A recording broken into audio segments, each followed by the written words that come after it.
Hello, happy Friday.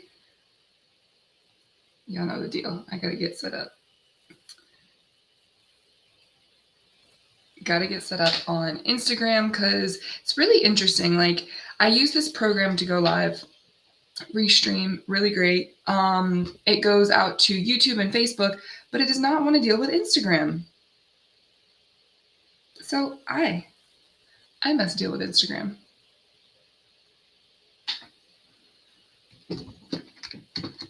Alrighty, so I am excited today. This is my first week back. I took a week off last week, because we all need a break.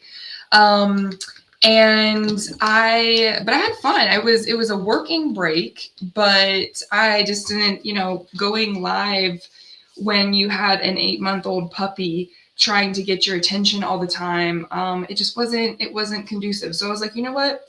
This is the break. This is where I'm gonna take it as, my little vacation. And I was honored to be able to have the opportunity to house it in this really peaceful place and kind of restore some things. Because what we're talking about today, I'm hoping in this world of like chaos that we're living in right now, that if you are trying to work against the chaos in one way, but trying to change, and that's what a lot of change can feel like, is that like we don't do it because it's hard and there's so much going on at any given time that doing something different is just it's intense, right?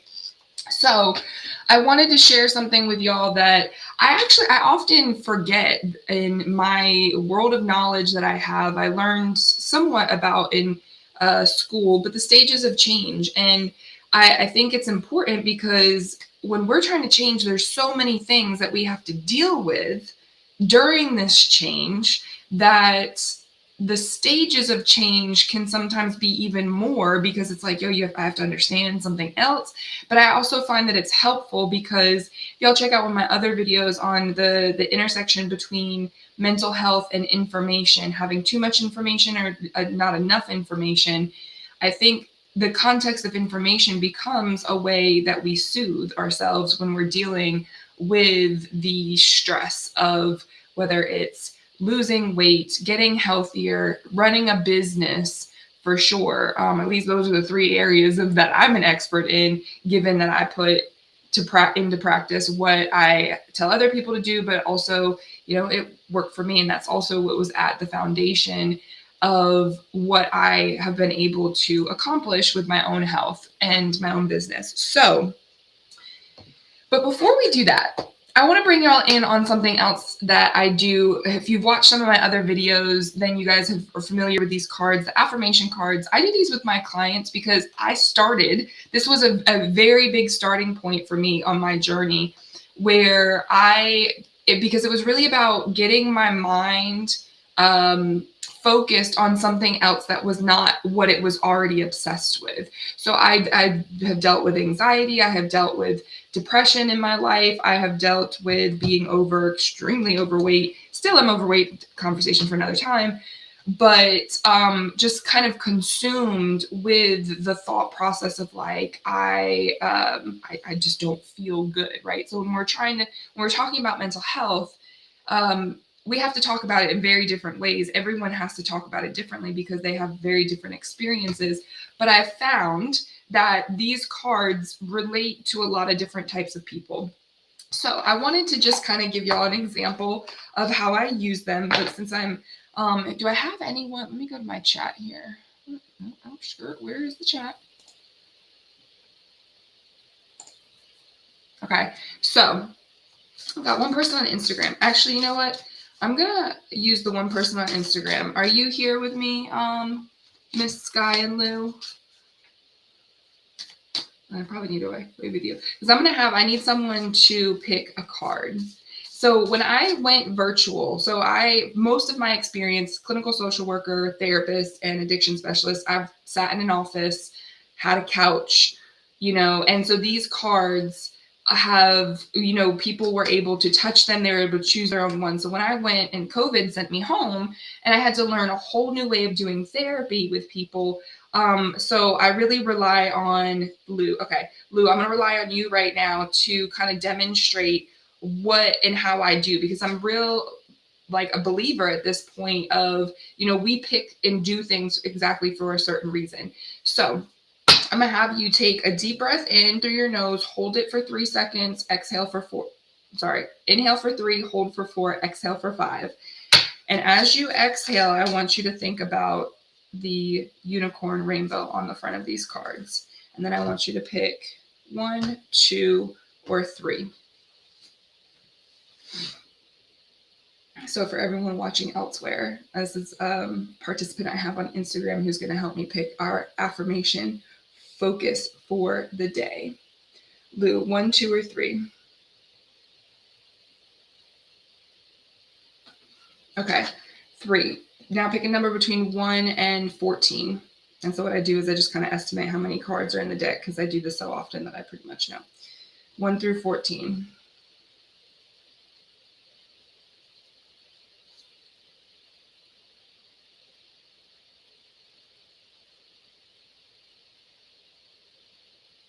Lou, you got 7. Okay, 7.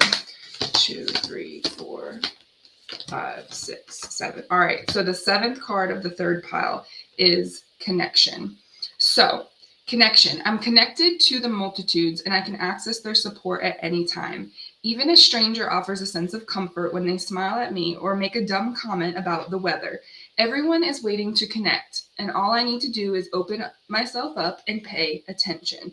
Note to self, work on witty banter about weather-related stuff. So I'll put that up. Maybe if you guys want to screenshot, oh no, it's kind of backwards. Actually, you probably can't screenshot it, but for people on YouTube, so this card is really what we use is a practice of mindfulness. And mindfulness can look so different for a lot of different people. And what I really like to do when I'm working on with my clients on trying to initiate change, trying to maintain or sustain change, whatever phase people are at, which we'll talk about in a second, is we need a focal point. And sometimes our focal point, the world hands us and the life hands us different things every single day. So our focal point can be misery or it can be joy. It can be anything. But today we're going to do it with intention, and it's going to be about connection. So I tell my clients that this is something like if you pick this card, and we can all, use Lou, it's just she picked this card to be able to find a way to connect with people. Honestly, you can account for this being the connection right here because we're using the worldwide internet to be able to learn something that maybe you won't have an opportunity to learn the trans-theoretical stages of change, because who just goes and Googles that, right? And how are you going to make that connection? Maybe you've made that connection with me here, and then now you can go and you can make that connection with someone else. So that's just an example of how you can apply or find the message and the affirmation for your day. So I encourage my clients to, I send this to them. They pick their own cards. So that is, but I really encourage anyone, if you're interested and you need like a new practice to kind of help you get out of a funk, to get out of depression, if you deal with depression, that sometimes can be a chronic illness for people, but it's not something that has to be lifelong, because if you learn the aspects of who you are and what your body does and how your mind and your emotions work, depression is not going to be something that you have to fear for the rest of your life. It is if you do not fix the ground issue, the groundwater issue, which is a lot of the belief systems that we have that have been instilled in us from generations of just how things are done. And a lot of the times, if you really follow me, you'll know that I am a specialist when it comes to codependency and how do we rebalance codependent behaviors, because we're social creatures and we need connection, but we also have to be interdependent at the same time. So I hope that was kind of like a good icebreaker. I tend to do that with my clients, sometimes to open up sessions, but a lot of times it's really to kind of set the tone for if we just had like a tough session going through some old, trauma responses stuff or attachment issues or self-defeating patterns that they're dealing with at that point in time, to really give them a focal point of like, okay, how can you put this card? I tell them, put them on as the screensaver on your phone. So then that way you see it and you're just that much more attuned to how you can stay in line and aligned with that transformative message. So connection, right? All right, so let's get into the stages of change, because I'm going to try to keep it short and brief for y'all, because I don't want to overcomplicate it. I am really good at, I can over explain the hell out of something, and then I don't want to offend anyone's intelligence here. But what I wanted to bring y'all to is, for whoever's listening, has anyone ever heard of the trans-theoretical stages of change? Just give me a shout out in the chat if you have. I'm going to try to pull up a visual for y'all at this point in time too, because, everyone needs a visual. And of course I wasn't necessarily prepared. I was prepared, but I don't like to go through, like, this is not a full training. But I'm kind of use this as, okay, so Lou has heard of the trans-theoretical. Tell me what you've heard about it, Lou, if you have a chance to just kind of explain, and how does it impact your life? Trans-theoretical stages of change. Has anyone heard of them? Anyone know what they are? We have put that out there. It's like someone want to beat me to the education here, because I'm going to tell you a little bit more about how I apply this with my clients, or I tell people how to apply it in their life. Good morning, Miss Kristen. It's good to hear from you. Hey, Rob. So, all right. So there are 5 main stages of change. And in this visual, there is a 6th step, but I want y'all to realize there are really 5 main stages of change. We've got pre-contemplation, contemplation, preparation, action, and maintenance. Sorry, I had a little blip in my brain there. So the 6th that, if I'm going to show y'all for people who are watching on YouTube and Facebook, why can't I share my screen here? You're going to see a 6th step. And I like this visual because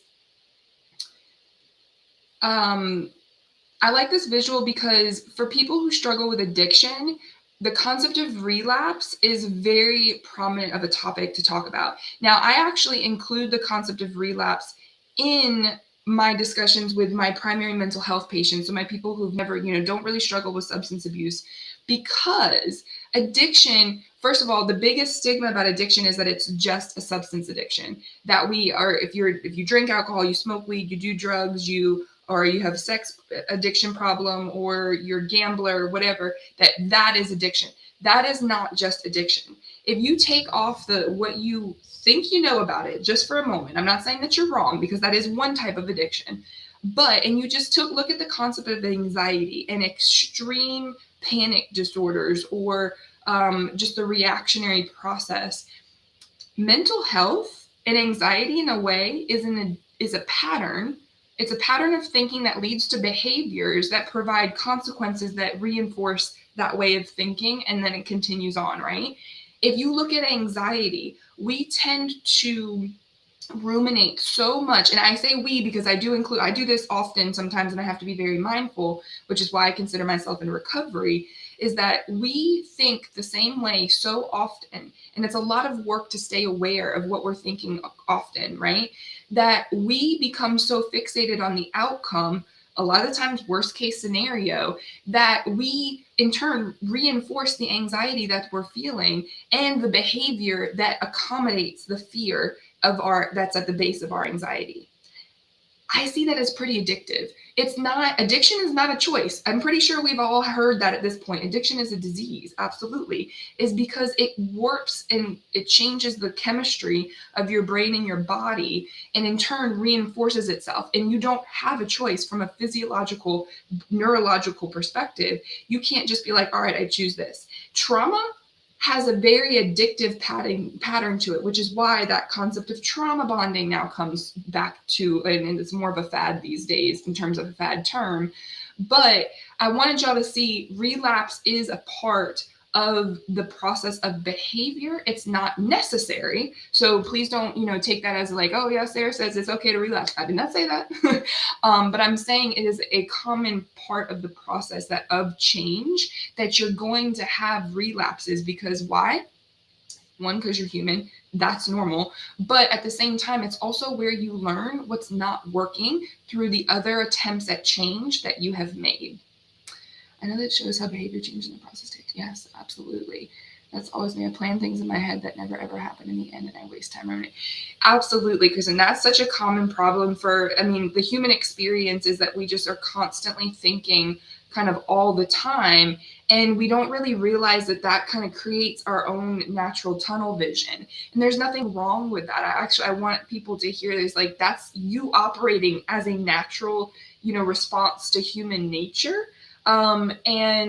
But the thing about mental health, it's not, I don't use the word normal a lot, but I'm going to use it here, but that's not normal. It's not healthy because it's not actually serving you.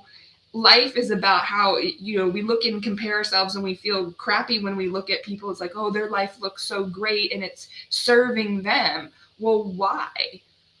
Because it's been, yes, they may have better circumstances, they're more privileged than us, they've had more money, they've had more opportunities. You can look at those reasons, or you can look at the reasons that they're not operating in a loop of thinking that's not serving them. So how do we get from that loop to a different loop? And I think the stages of change are a really good perspective of how you can find your ways out of those patterns, right?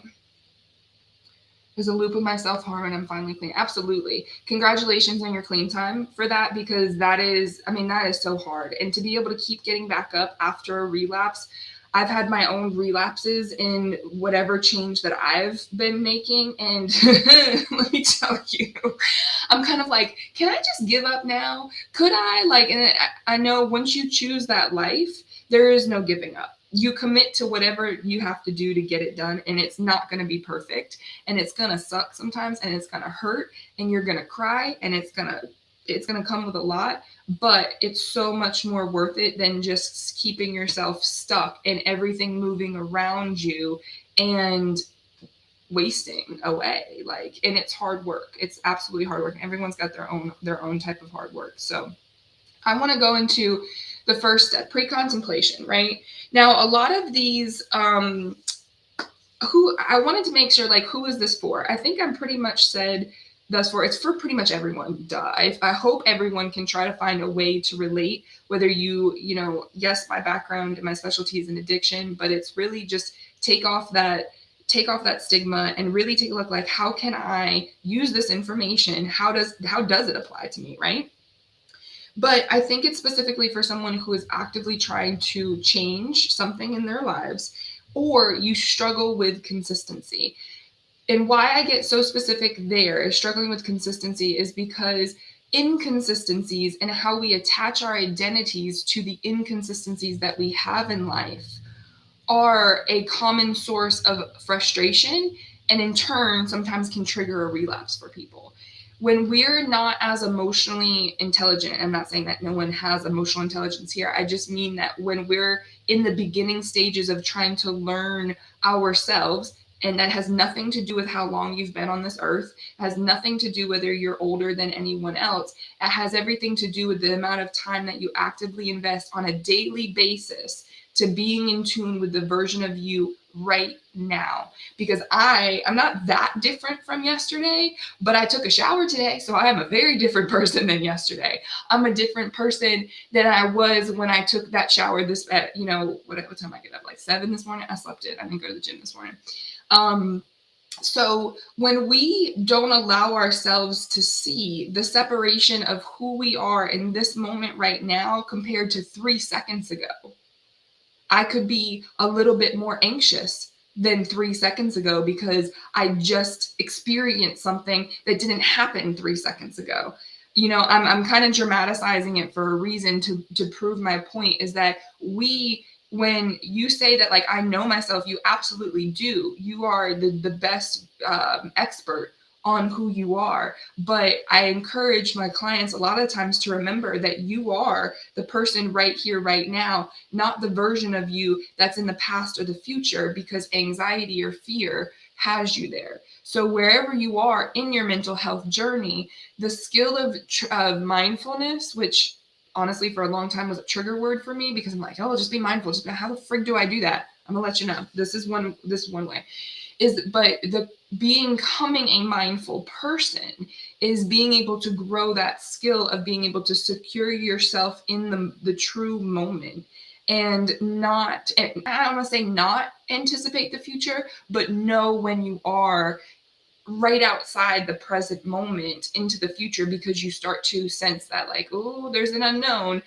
No one likes the unknown. That's the one fear and the one anxiety that I tell my client you can never get rid of.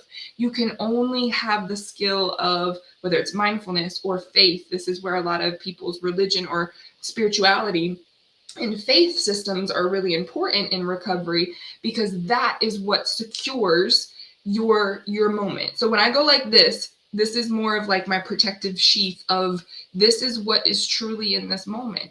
Anything else outside of here is constantly moving, and it's not in my control. Half the stuff inside of me is not in control, let alone the stuff outside. So if you are dealing with that inconsistency, a lot of times it's because you're focused on the inconsistency and not where you are in the consistency of change. Because this is a process. So the stages of change become your mindfulness technique to practice. So a reference point of like, okay, instead of paying attention to the problem of being inconsistent, like, oh, I went to Bojangles today. Sorry, that's a chicken place down here for anyone who's in the north. I went and, I ate fast food today. And then all or nothing, like your all or nothing thinking comes back in to be like, oh, I just, I might as well go to Golden Corral. And I might as well go to Ben and Jerry's and just do all the things. That maybe that's usually triggering a judgment. If you hear that judgment, if you're stuck on problem mode, then you're going to judge the problem and in turn criticize yourself for being inconsistent. Whereas if you can see the problem and then switch into identifying where you are in that stage, today may be more a preparation or a contemplation type of day, if the goal of your change is to be healthier. I'm always going to, if just a piece of advice, because I'm not in true therapist mode right now, because I don't give advice to people I work with in therapy, is that if you are trying to lose weight, I would encourage you to prioritize being healthier, because losing weight has been completely riddled with societal constructs of like the best ways to lose weight, the worst ways to lose weight, the best foods, bad foods, good things, bad. It's too damn much for you to go back through and clean up all of those things, other than paying attention to the fact that if you can do one healthier thing, I am a firm believer. Let me just break from what I say. If everyone did one healthier thing once a day, y'all, this chaos that we're dealing with right now, y'all, you would see a very different society within a matter of a week. I'm gonna give it a week just because I'm gonna overestimate the time. But if all this, because I know y'all walk out the door and you're like, oh, because I feel it. If I can feel it, I know everyone else is feeling it. That the general public, people are agitated right now. There's a lot of conflict going on. This is very stereotypical for a time of war, and we're not in a peaceful place. But if everyone made the commitments, like, what's one healthier thing that I can do today? Then the level of agitation that we all contribute to, aka the economy, it would stabilize just a little bit more. If you could stop criticizing yourself as much once a day, then what you contribute to in terms of the overall energy of the human population, we'd be a little bit more peaceful just from everyone doing that one thing. So whoever's watching that, maybe that's a commitment that you can make, is like, what's one healthier thing that you can do for yourself, and internally. I don't mean just like resting is a healthier thing. So if you do need to rest, that's your healthy thing. But my point being is that if we can identify where we are in the process of change, that is one healthier thing, because you've now reduced the amount of criticism. That, I'm gonna be honest with you, shame is a very, very powerful parenting tool, but it is not sustainable. So that critique becomes criticism, and you may have the best intentions for yourself of like, that's how I hold myself accountable, but you're bullying yourself, and in turn you're increasing the likelihood of you bullying someone else and contributing to that overall unsustainable inflamed population. Just the fact that people tell others you have to lose weight and then you start an unhealthy diet that sets you up to fail. Yeah. So like that's the other thing, is that this is where I'm a healthcare professional. I have been that person who's like, well, you have to lose weight to be healthier. Have I said that? Probably. I've implied it because I know that was a belief system for myself at one point in time. But as I'm speaking to a lot of my healthcare professionals or anyone who's ever told someone that you have to lose weight, if you want that said to you, then go ahead and say it. But if you don't want someone else telling you what to do, stop telling people what to do. Because that's why I don't give advice as a therapist, is because people will not do what I tell them to do. I've had clients come back to me and was like, oh, if I only told you what to do. And I was like, well, what did I tell you what to do? And they're like, you told me to da-da-da-da. I said, I told you to consider that. And it sounds like you did consider it, but you chose not to do it.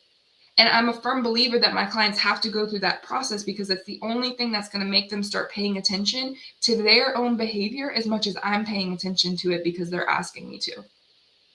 So at least that's what I got from that comment, Ms. Kristen, is that like our internal, what am I trying to say? Our log of information that we have, especially when it comes to how to feed yourself, is completely distorted.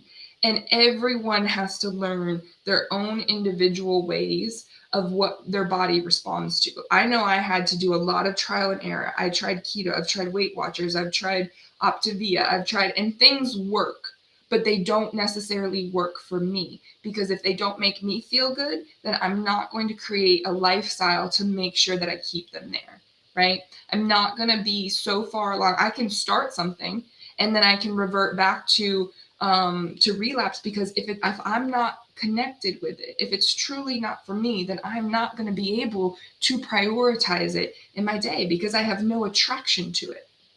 I'm attracted more to what it could do for me, but that doesn't necessarily mean that I need to be what it could do.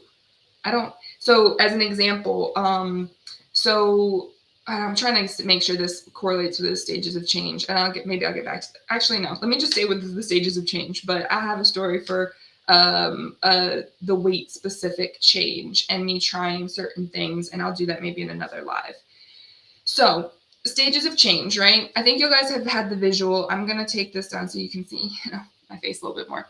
So when we're talking about pre-contemplation, this could look very discreet. You're not really going to realize that you're in a pre-contemplative, maybe the natural assumption would be that contemplation is not even considered change, but it is. Contemplation is actually a step up in the next process of change, right? And it's not even quite where you actually take the action. So pre-contemplation is that fact that maybe you literally could be laying in bed scrolling on Instagram and you see the people. This is where my pre-contemplation was, is that I was scrolling on Instagram, seeing all the people's weight loss transformations. I was laying there, not making healthy choices, not willing to go work out and get up there, because I physically was not able to develop enough momentum at that point.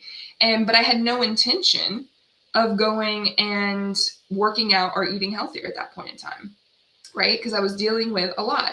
But I started seeing things, slightly paying attention, so I could identify that I was in a pre-contemplative state of change. Now there is a breakdown. I probably need to, while I'm talking here. So no intention on changing behavior. So I guess if I bring back the visual, the pre-contemplation stage is like you're really not connected with intention. Doesn't mean that you don't want it, but you're not aligning yourself. You're not changing things at that point to put yourself in a position of intention to change. So it's really like, I'm gonna say it's no change, but you could be paying attention to things. That can go to the next step, and should go to the next step. Contemplation, being aware of the problem that exists, but with no commitment to action. So if I put this back into the context of my life and my transformation and how I've been able to be consistent with managing my health, I started realizing that the problem there was that I was so focused on losing weight.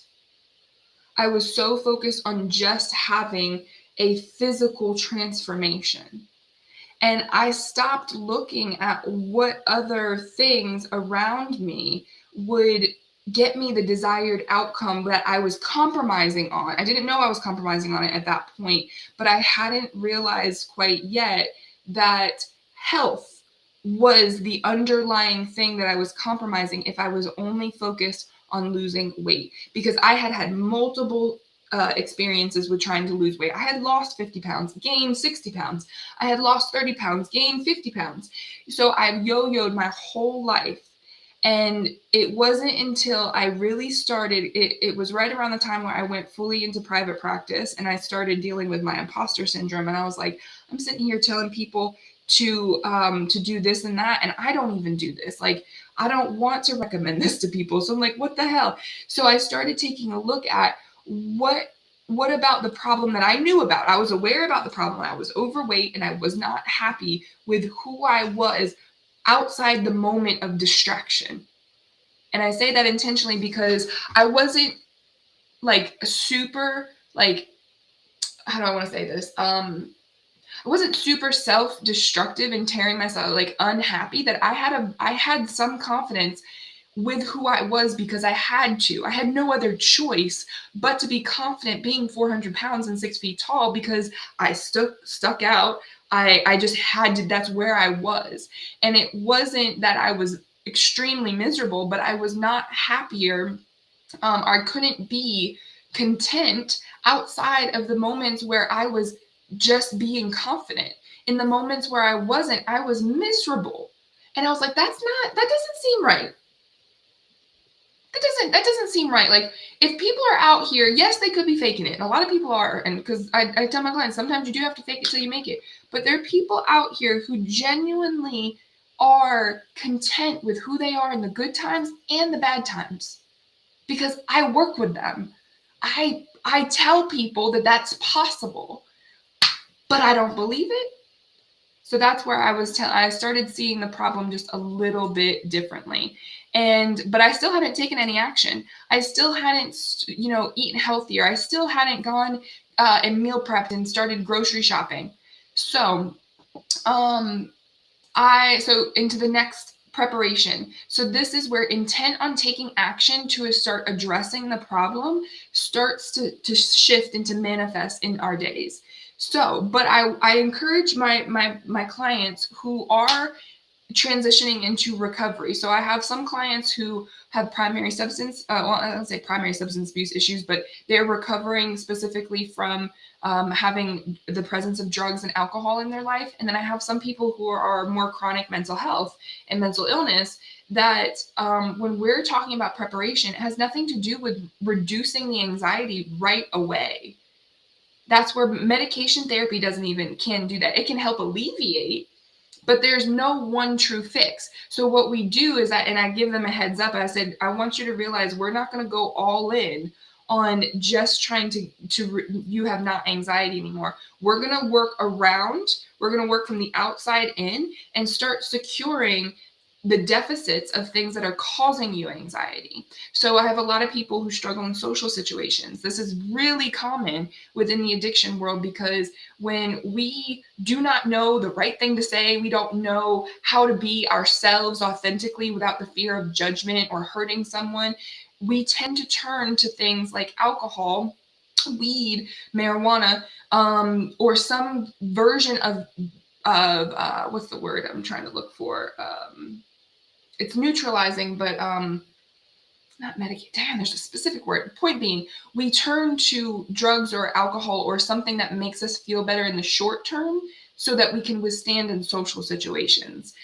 Us being social beings is the crux of our issues. We don't know how to be social appropriately, and that is the catalyst to a lot of addictive behaviors. So when someone comes to me and they're like, okay, well, I'm dealing with an alcohol issue and I use alcohol to make myself feel better, we need to talk about the fact that there's probably, you're covering up some social anxiety situations that stem from, sometimes there's an actual trauma, sometimes it's bullying, but sometimes it's just a lack of having intentional conversations about self-esteem, self-worth, and then activating behaviors that people start to see themselves show up, take care of themselves, and they get out of that survival and reactive mode into a thriving and, comfortable mode.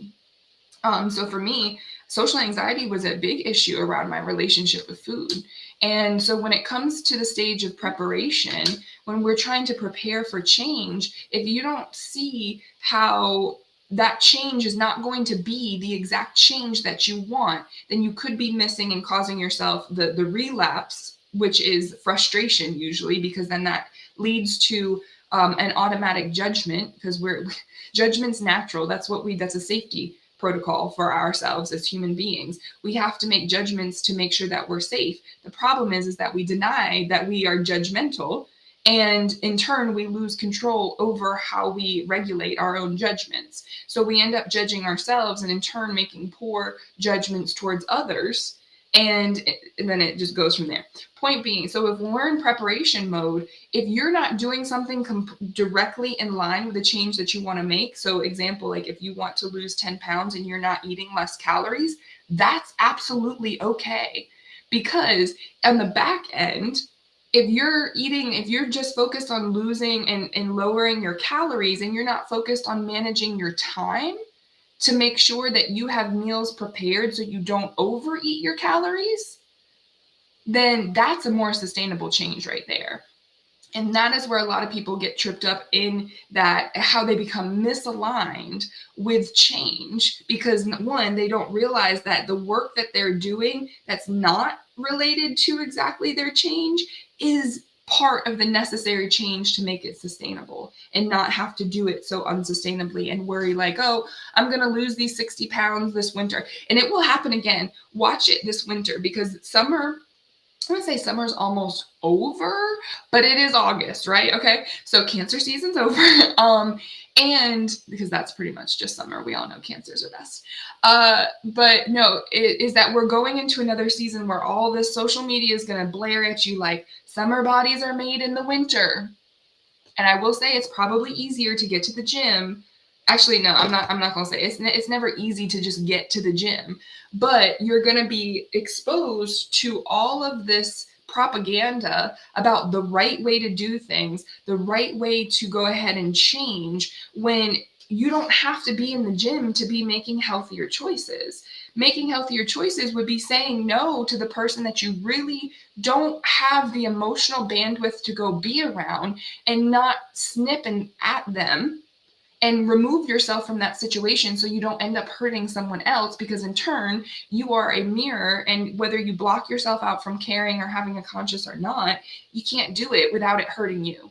So don't hurt yourself by trying to force yourself to go do something that you don't want to do. So now I'm not saying that that's an excuse to not get up and go to the gym when you don't want to do it, because you have to force yourself to do some of those things.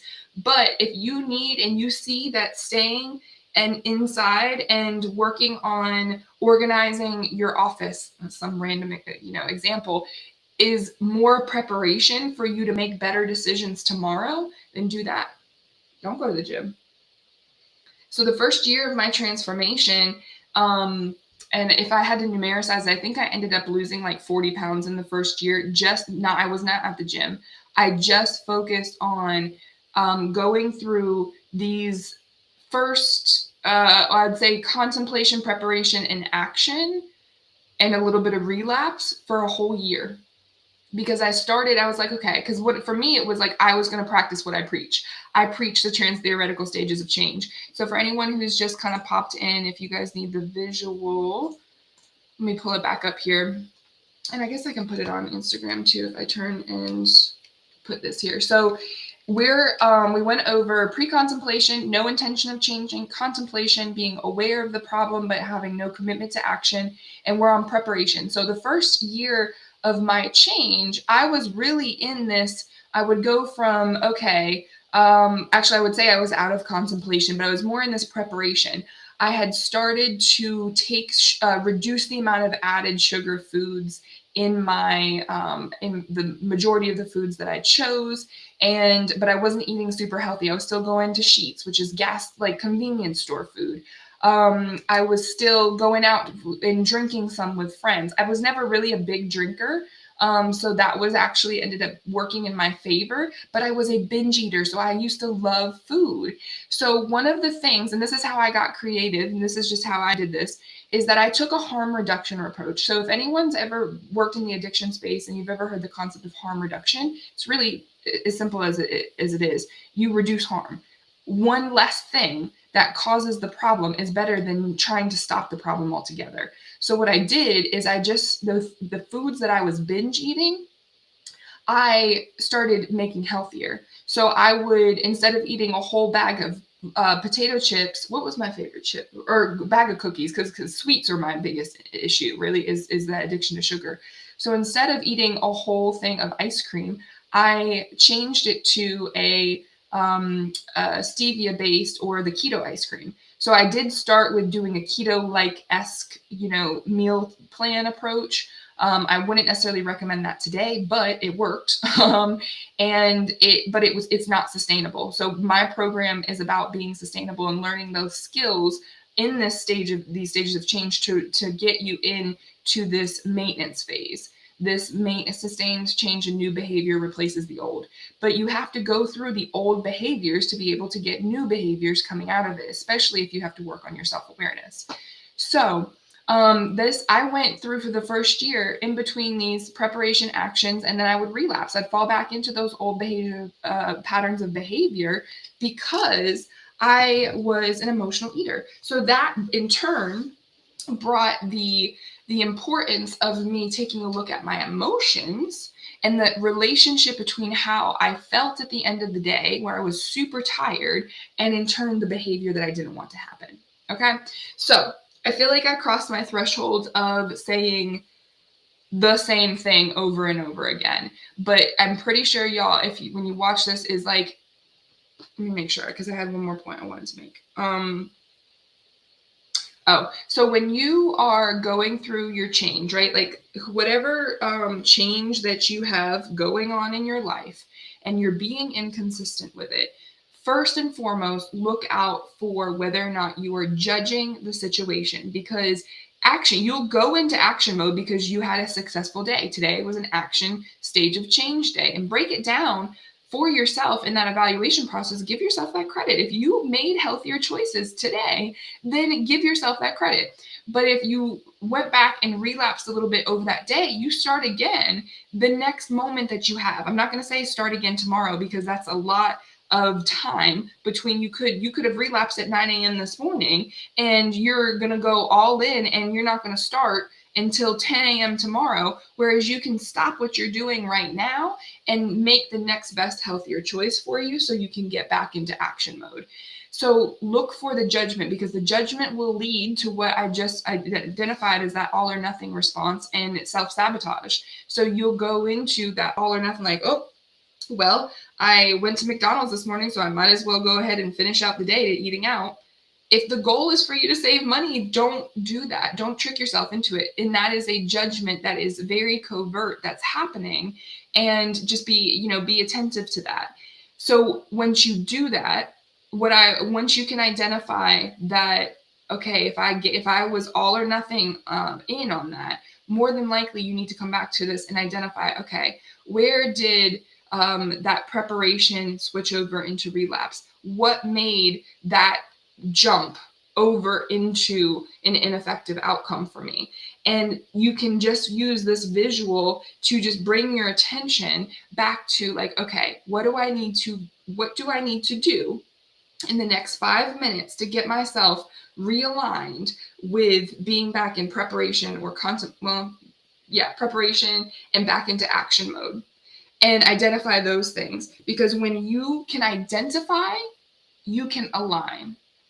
If you know where the problem is, and if the problem is that you're judging, then you need to focus on how do you can't stop the judgment. You can only identify that you've judged, and then you can realign. So think about it. I think a chiropractor is probably the better um, like visual that I have for people is that they go through, they do all these snap crackle pops to your spine. Your spine is a pretty straight, the goal is for it to be as straight as possible and with curvatures because it's not perfect, right? But is that they go through and they assess.